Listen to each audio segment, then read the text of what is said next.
I never thought the woman who once braided my hair before school would someday try to kill me.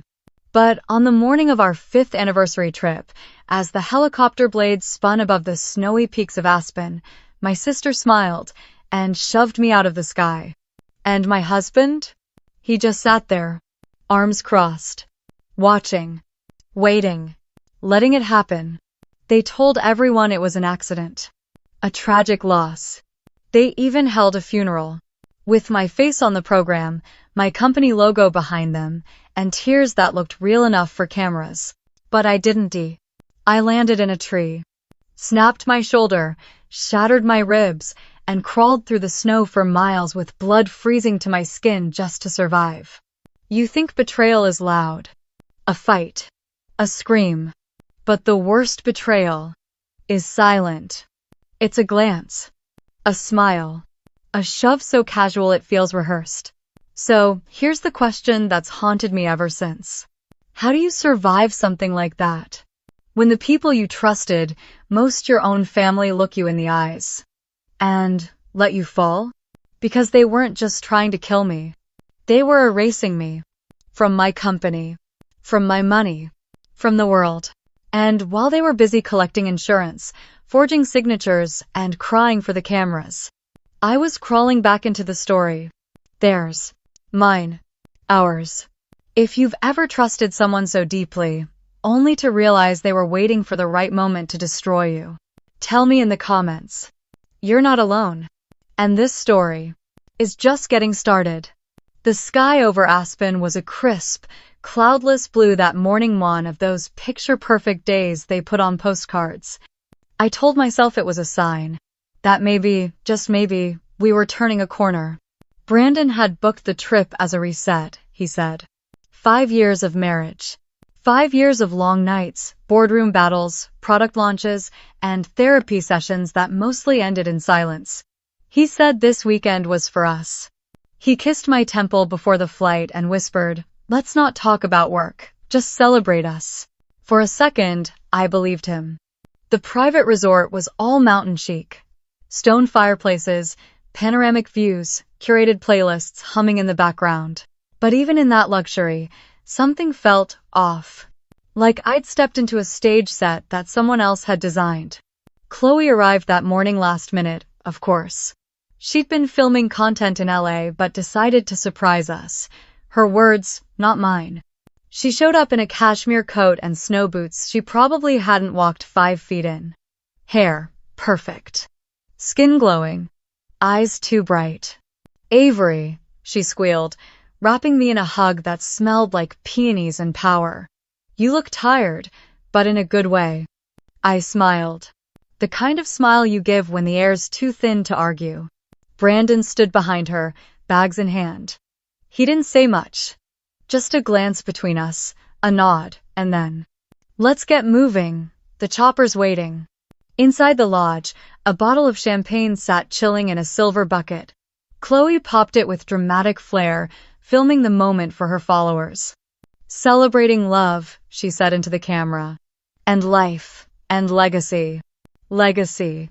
That word stuck to my skin like ice. By the time we reached the helipad, the wind had picked up. My hair whipped across my face, and Brandon handed me my harness with practiced ease. "You good?" he asked. I nodded. He smiled. But it didn't reach his eyes. We lifted off. The view was breathtaking: snow-blanketed pines, frozen lakes like shattered glass, mountains folding into each other like secrets. I wanted to lose myself in that beauty. To believe we were okay. That this trip really was about reconnection. Chloe leaned toward us with her phone. "Smile for the family," she chirped. She was too close. Her perfume was dizzying. Her coat brushed against my leg. The camera flash caught Brandon's face stone still. My own reflection in the screen didn't look like me. I looked like someone trying to play the part of a happy wife. I gave a half smile. The kind you learn after too many investor dinners and media interviews. The kind that hides everything. Chloe giggled and leaned in again. "This angle is wild," she said, adjusting her phone, pushing in tighter. Her hand grazed my shoulder. "Too casual." Too familiar. I told myself I was imagining it. I looked at Brandon. He was watching. But he wasn't seeing me. Just a smile. Just silence. Just waiting. The engine hummed steady beneath us, like a heartbeat trying to keep pace with something it didn't understand. I remember the cold in that cabin, how it bit through my coat like it knew what was coming. The wind wasn't just loud. It howled, shaking the frame of the helicopter, rattling the windows like a warning we all pretended not to hear. Brandon sat to my left, eyes fixed on the snow-covered ridges outside. Chloe was to my right, her phone now resting in her lap. For once, she wasn't filming. She was just watching me. Too closely. The pilot's voice crackled over the headset. We're banking west. Should get a perfect shot of Eagle Pass in a minute. Chloe leaned in, her voice suddenly softer. You ever think about how small everything looks from up here? I turned toward her. What do you mean? She tilted her head. I mean, when you're above it all, nothing really matters, does it? There was something strange in her tone. Not philosophical final. Brandon shifted in his seat but said nothing. He wasn't even pretending to engage anymore. I looked back to the window, just to anchor myself. The mountains rolled beneath us like frozen waves, sharp and endless. I used to love this view. Now it felt like a ledge. Chloe moved again. Closer. Her coat brushing against my arm, her hand steadying herself on the seat behind me. I caught a glimpse of her face still, composed. No smile. Then, just near my ear, she whispered it. You've always been in the way. It didn't register at first. The words felt out of place, like a glitch in the conversation. And then her hand pressed against my shoulder. It wasn't a push. Not at first. Just pressure. Enough to make me shift. Enough to make me glance at Brandon, who did not move. Who did not blink. He crossed his arms. And waited. Chloe. I started. But by the time her full weight came behind it, the world had already tilted. The door hadn't been locked. I don't know if it was ever meant to be. My body lurched sideways. I tried to grab for something in but the air caught me first. There was no scream. Not really. Just wind. So much wind. Like being slapped by the sky. The noise of the blades vanished. Everything went still for a momentarily quiet, as if time paused to watch what happened next. Then, gravity. My body twisted in freefall. The cold burned as it wrapped around me. My hair snapped across my face. The helicopter shrank above me, a dark blur against blinding white. Snow. Sky. Snow. Sky. And then trees. Sharp, towering, unforgiving. I thought of my mother's hands braiding my hair. I thought of the first check I ever wrote to start Novapulse. I thought of the promise Brandon made the night we signed the first investor. Trust me, Avery, I've got you. But no one had me now. Branches rushed up like spears. I threw out my hands desperate, animal, instinctual. And then impact. A crack like thunder as my arm caught a thick limb, the force wrenching my shoulder from its socket. Pain tore through me so loud I forgot how to breathe. But I stopped falling. And for one impossible second, I was alive. The silence after impact was the loudest thing I'd ever heard. No engines. No voices. No camera clicks. Just the creak of the branch beneath me. Just the hiss of snow slipping through pine needles above. I couldn't move. Not at first. My right arm dangled, useless. Dislocated, maybe broken. Every breath was fire. I could taste blood in the back of my throat, warm and metallic. My jeans were soaked part snow, part something darker, and my legs felt like they didn't belong to me anymore. But I was alive. Somehow. I was still alive.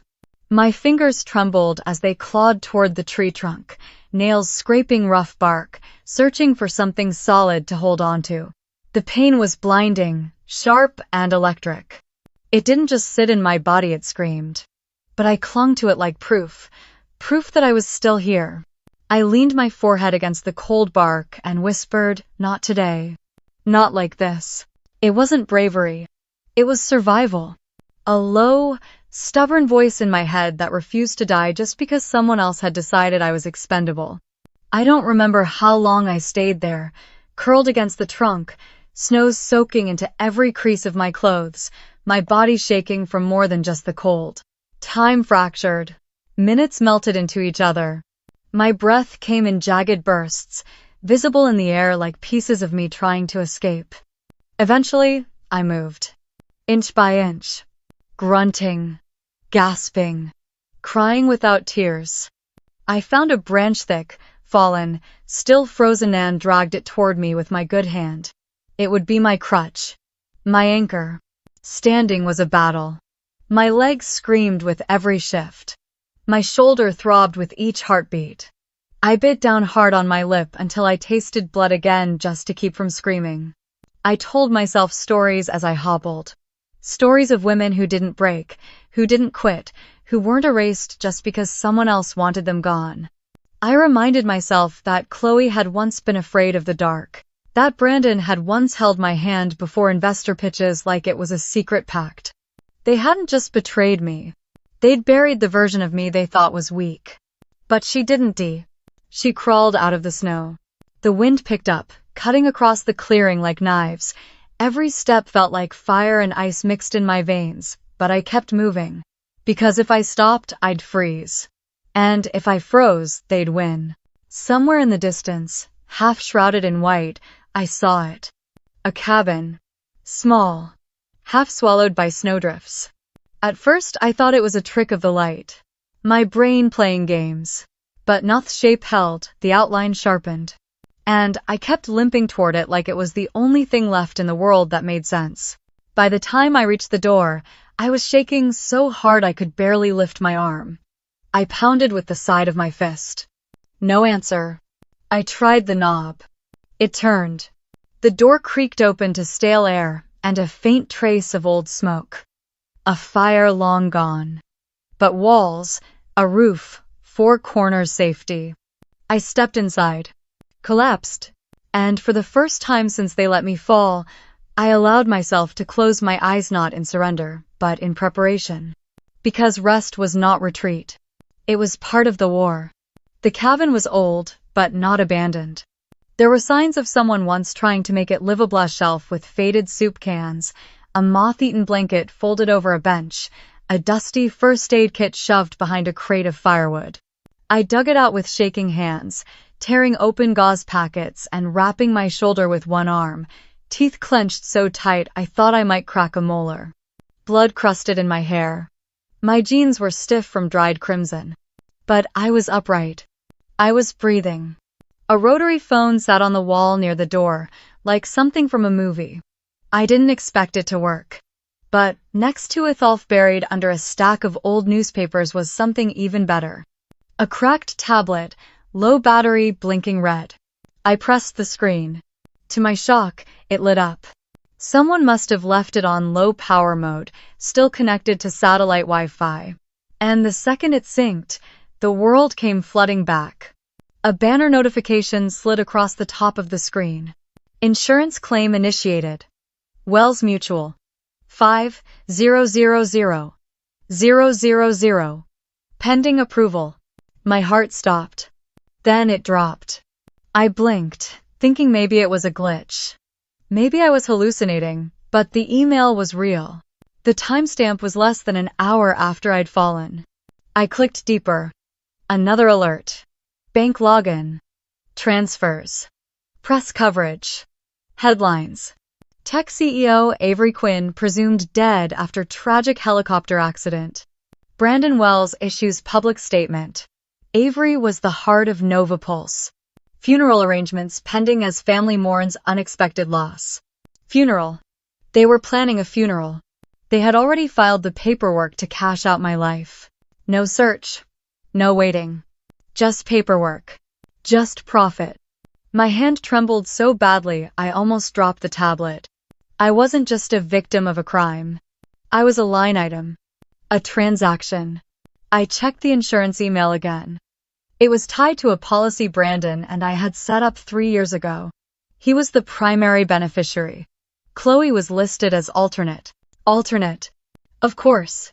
I stood frozen in the middle of the room, barely noticing the way the cold crept through the cracks in the windows. All I could see was the screen. All I could hear was Chloe's voice, still whispering in my head. You've always been in the way. They didn't just want me gone.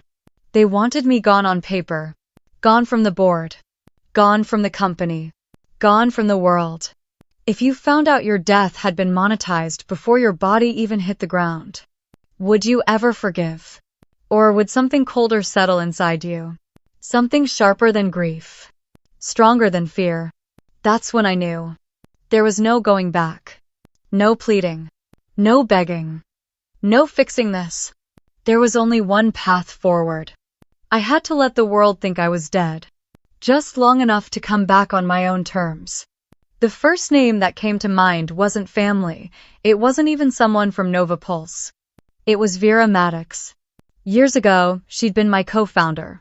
The original architect behind our data security framework before the investors pushed her out, saying she was too intense for public-facing leadership. But I knew better. Vera didn't lose battles. She just picked better wars. We hadn't spoken in over a year. Not after the board forced me to choose between her and our first big round of funding. I never forgave myself for letting her go. But now I needed someone who understood how to fight in silence. The cabin's landline was dead. The tablet had 6% battery. No apps worked except for a stripped-down browser and a weather widget blinking red. Cold front incoming. I searched the white pages for Vera's old burner number. She'd kept it listed under a fake name for emergencies and dialed. 1 ring. 2. Then her voice. Low, clipped, cautious. If this is about the patent, it's Avery. Silence. Then, a sharp inhale. Jesus. They said you were. I know what they said. I kept my voice steady. I need help. Quiet help. Another beat of silence. Then, where are you? Somewhere. No one's looking yet. I'll come. That was all she said. No demands. No questions.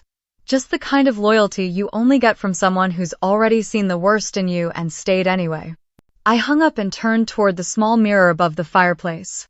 My face was almost unrecognizable, blood in my hairline, dried dirt smudged under my cheekbones, eyes swollen but locked forward.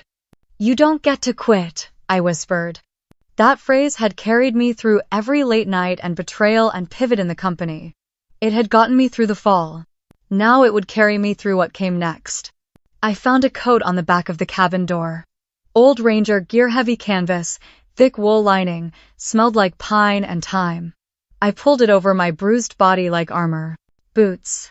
Scarf. Gloves. Pain in every joint, but I was moving again. I left the cabin with one goal. Get to town before the storm. There, I'd wait for Vera. There, the plan would begin. The walk was hell. Snow up to my knees in some places. My shoulders screamed with every step. My leg ached like it had splintered bone. But I kept going. I thought of the press conference Brandon would be preparing. The funeral Chloe would turn into an Instagram campaign. The legacy they were rewriting without me. They weren't just killing me. They were replacing me with a version they could control, a memory they could profit from, a narrative they could twist. But I wasn't a ghost. And I wasn't done. Hours later, I reached the edge of a town I didn't recognize, somewhere just past the edge of Aspen, maybe Montana, maybe a dream. But the diner lights were real, the payphone was real. The warmth that hit me when I stepped inside it reminded me that I still had a body, still had breath. I fed coins into the phone and called the number again. I made it. Vera's voice came through, steady and sharp. Stay put, I'm bringing a laptop. Outside, snow fell like ash. Inside, I was already plotting the return. Not as a widow. Not as a victim. But as the woman they thought they'd buried resurrected. The funeral home sat on the corner of a quiet Denver block, wrapped in the kind of silence that pretends to be respectful. Lilies lined the front steps. A digital sign near the entrance blinked. In loving memory, Avery Quinn, 1989-2024. I stood on the sidewalk across the street, watching strangers file in dressed in black, clutching tissues they hadn't earned. The cold scraped against my skin, sharp and precise, like it wanted to cut through what was left of me. I let it.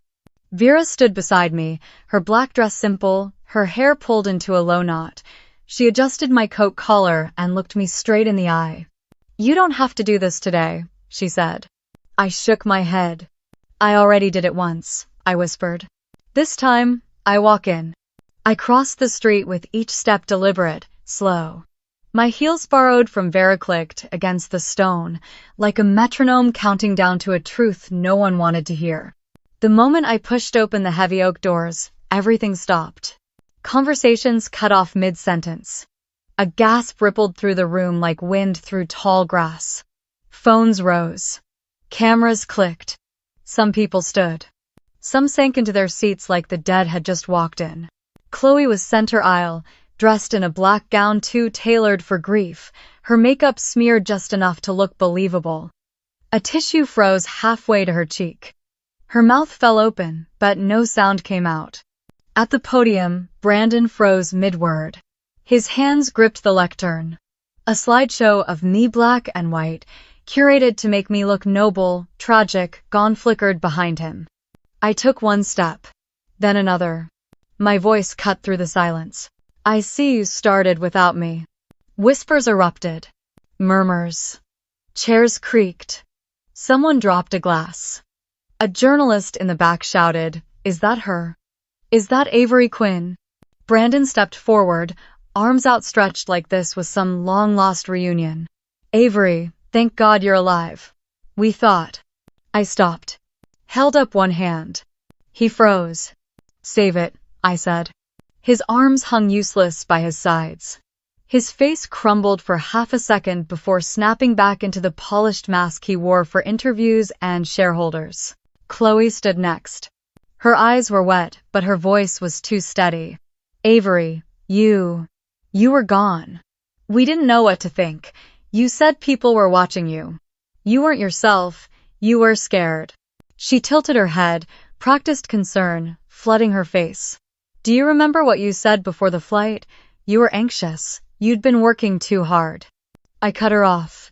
"You can lie to them," I said, sweeping a hand toward the press and the donors and the corporate vultures in black ties.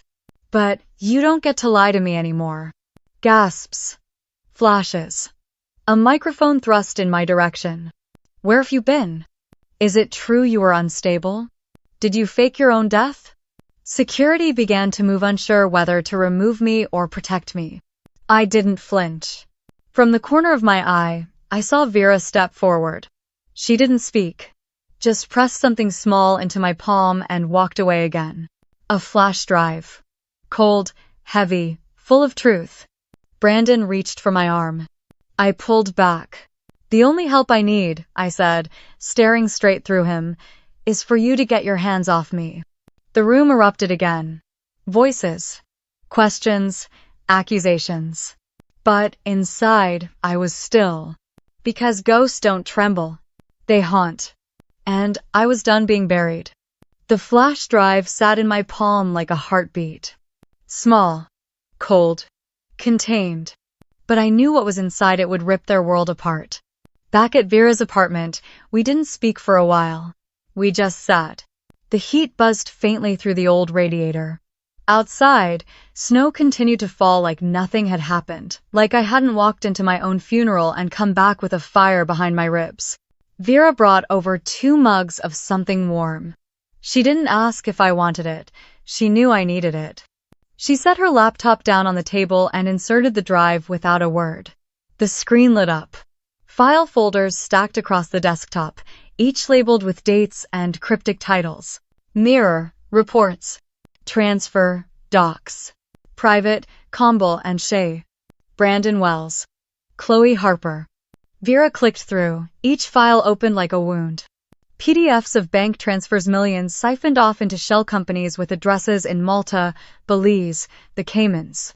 each transfer authorized with a digital signature that looked exactly like mine.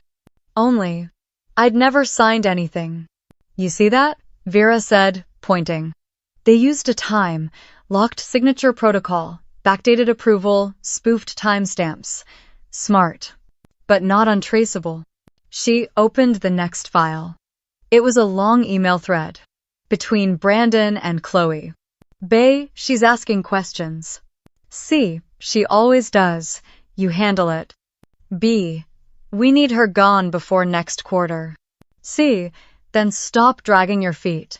We both know what needs to happen. Line after line, each word carving out what little doubt remained. They didn't panic. They planned. And when I fell from that helicopter, they weren't shocked. They were executing. There was a short video file near the bottom of the drive. Vera clicked it, and the screen filled with footage from Chloe's phone she must have accidentally backed up to the cloud. Chloe and Brandon in a luxury suite. Champagne. Laughter. She never saw it coming, Chloe said, holding up her glass.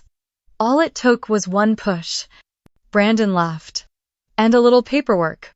I didn't say anything. I didn't even move. My hands were clenched so tight around the mug that the ceramic creaked beneath my fingers. I set it down slowly before I shattered it. Vera sat back in her chair, eyes still on the screen. This is enough, she said quietly. It's more than enough. But I shook my head. Number. It's only the beginning. She turned to look at me. What do you mean? They tried to erase me, I said, my voice low. From the company. From my own life. But they forgot one thing. Ollie. What? I met her Haza, steady now. They left me alive. It started with a headline. Breaking. Avery Quinn under investigation for embezzlement. I was sitting at Vera's kitchen table when her phone buzzed. She glanced down, swiped once, and froze. Avery, she said slowly. They're moving. She turned the screen toward me. The news article was time-stamped 7 minutes ago. Brandon's lawyer had issued a public statement claiming I had fabricated my own disappearance to avoid accountability for millions siphoned from company funds. I barely had time to react before the second wave hit. Another alert. Another headline. Sources claim CEO was mentally unstable before disappearance. Followed by, was this a suicide attempt turned smear campaign? They didn't even wait 4 hours. The moment I showed my face, they flipped the script. I stood up too fast. My knee hit the table. Pain flared, but I didn't feel it. I grabbed Vera's laptop. Opened every platform. Every outlet. The same narrative, over and over copy-pasted sound bites disguised as journalism. A source close to the family claims Avery had been paranoid in the weeks leading up to the accident. Friends describe her as increasingly erratic. One insider says she believed her own sister was plotting against her. On stake.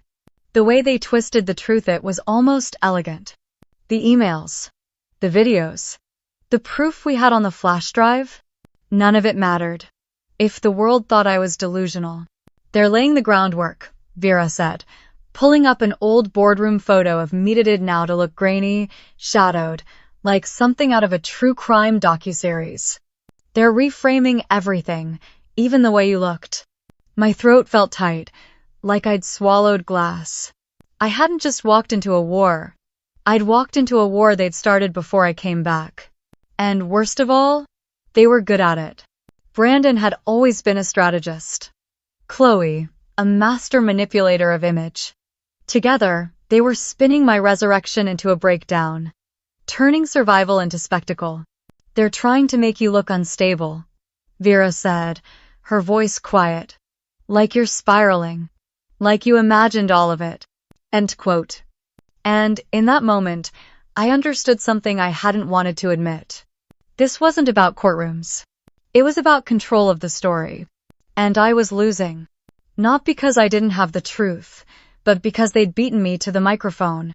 I sat back down, staring at the laptop screen, dozens of headlines multiplying in real time. People in the comments were already calling me a fraud, a narcissist, a crisis actor. R. Others defended me, but they were drowned out by bots, sock puppet accounts, planted narratives. Vera leaned across the table. We need to go louder. I looked at her, exhausted. If we go louder, they'll push harder. She didn't blink. Then push back harder. I didn't respond right away. The weight of what they were doing wasn't just strategic, it was psychological. They wanted me to doubt myself, to question my memory, to spiral. But I had one thing they didn't. I had already been to hell. And I had crawled out. I met Vera's gaze and nodded. Then we hit them where it hurts, I said. Their illusion of control. Outside, the sky was darkening. The city was quiet. But something new was rising inside me. Resolve. Because if they wanted a media war, they just invited a ghost into the spotlight. We didn't send out a press release. We didn't call a lawyer. We found a wall. Specifically, the side of the Denver County Courthouse, clean, white stone, tall enough to hold every lie they'd ever told. Vera had a portable projector. I had the flash drive. And together, we had a plan. The weather was in our favor: gray skies, cold air, just enough chill to keep people outside but alert. We waited until just after the courthouse hearings ended, when reporters began to cluster on the steps, hungry for statements, for scandal, for someone to throw themselves into the narrative. And I did. Literally. I stepped into the open, coat zipped, boots steady, flash drive in my pocket and fire in my chest. Vera followed behind, her laptop already connected to the projector. She didn't speak. She didn't need to. The crowd noticed me immediately. I heard the murmurs before the questions. Is that her again? That's Avery Quinn. What is she doing here? Phones rose. Microphones turned. I didn't speak. Not yet. I walked to the wall and gave Vera a nod. She pressed play. And just like that, the truth lit up 10 feet tall. Chloe. In a hotel suite, laughing, champagne in hand. She never saw it coming. Then Brandon's voice, calm, smug. All it took was a push. The crowd stilled. No one moved. Even the wind seemed to hold its breath.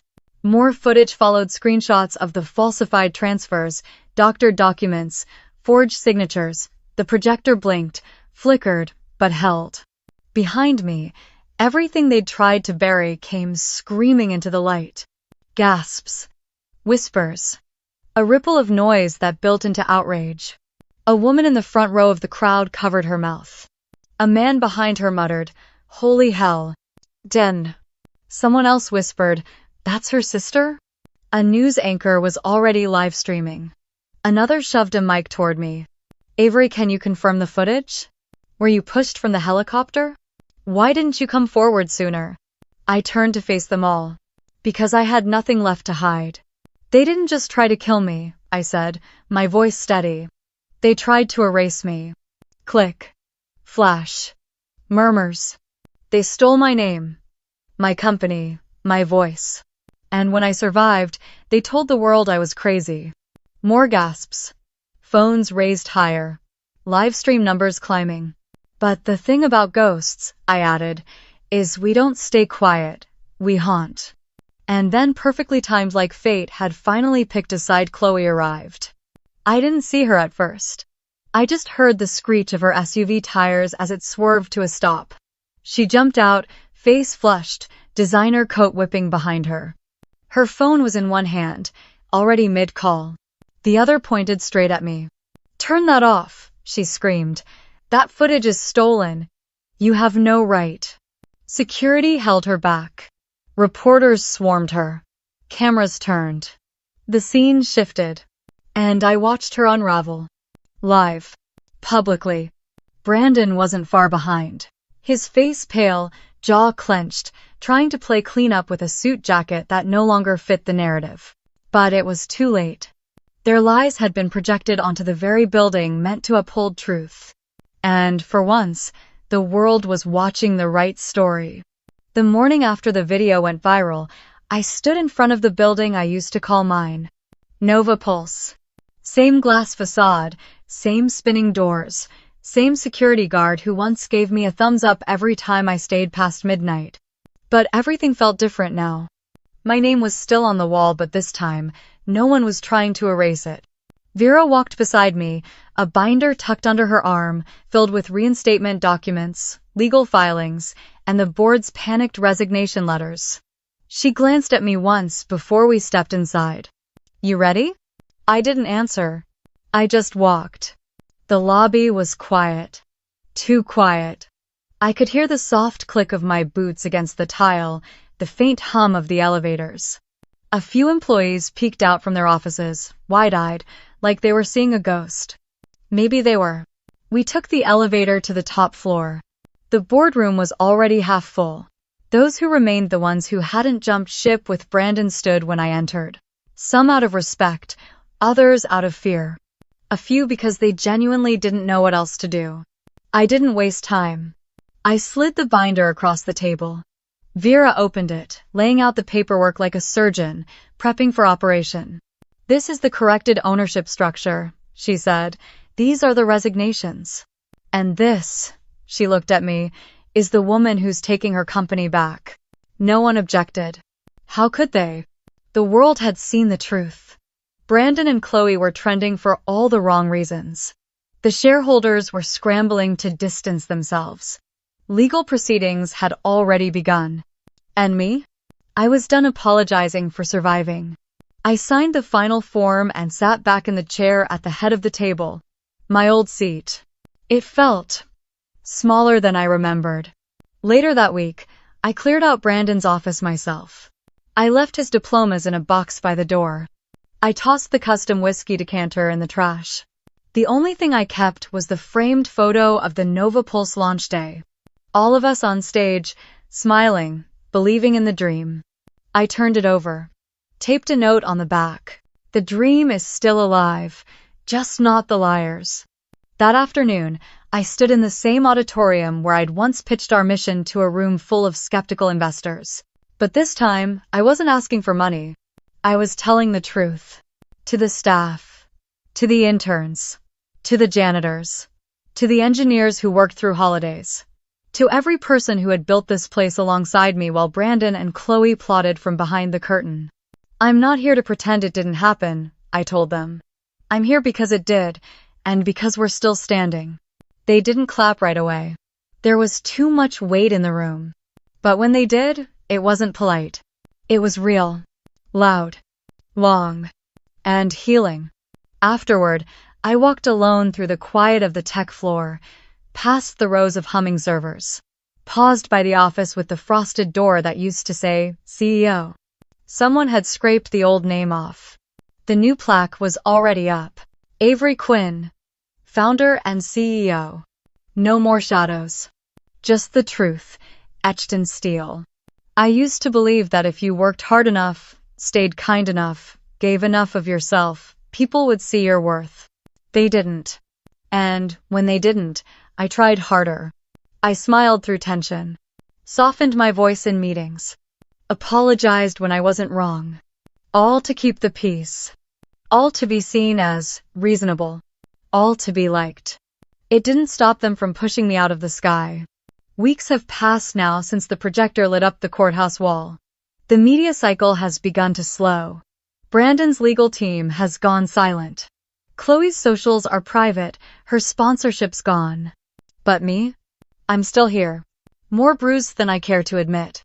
More tired than I ever expected. But grounded. Whole. Real. This morning, I walked to the community center I once helped fund quietly, anonymously before the world cared about who I was. Inside, I saw women hunched over job applications. A teenage girl translating documents for her mother.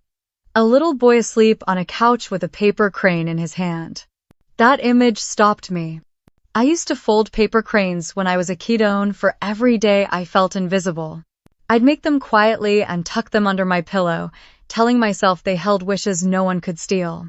That little boy stirred, opened his eyes, looked at me and said, "Are you the lady from the building?" I smiled. "I am." He held up the crane. "My mom says hope is free." I nodded. "She's right, But it's still hard work. That moment stayed with me all day. Because rebuilding after betrayal isn't about revenge. Not really.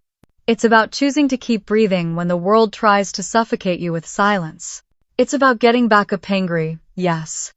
Shaken, definitely, but standing anyway. For the first time, I walked through the city and didn't flinch when someone looked at me too long.